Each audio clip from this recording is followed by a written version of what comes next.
Hey, what's up, guys? It's DIY Arch, and I actually figured out a couple things on this truck and some cars that I was looking at.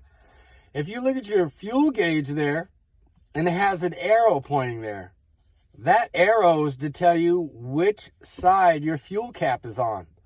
So if you get a chance, go ahead and take a look at your car and see if it has one of those. If it doesn't, then I would take it back to the dealer. Well, maybe not, but you can definitely, that would kind of help when you go to fuel up. Especially if you're in a rental car or you get one of them U-Haul trucks. Maybe take a look at that right away. That can help you out to see if you need to find that fuel tank. And then you got your oil. You also got your battery. And then you got your coolant. All these are up on this instrument panel here. Your miles per hour. And then your RPMs on the other side. Most new cars, all this stuff's pretty much digital, or they barely show half of it. So I figured I'd give y'all a peek on how it used to be.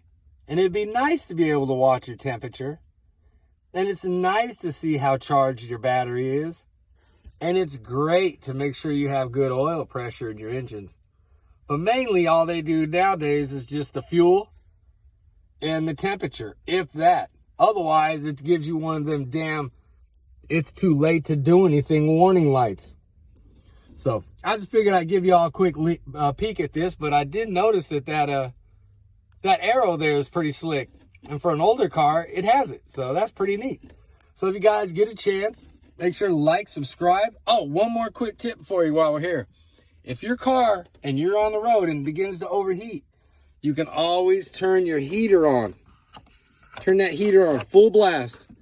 Roll the windows down if it's hot, and otherwise if it's cold, you're doing a good thing.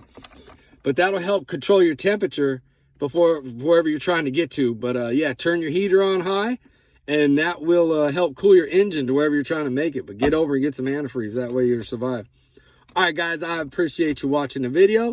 If you haven't subscribed, go ahead and hit that button at the bottom, subscribe, and make sure you like, leave a comment, and we'll catch you guys in the next video. We're out of here. Later.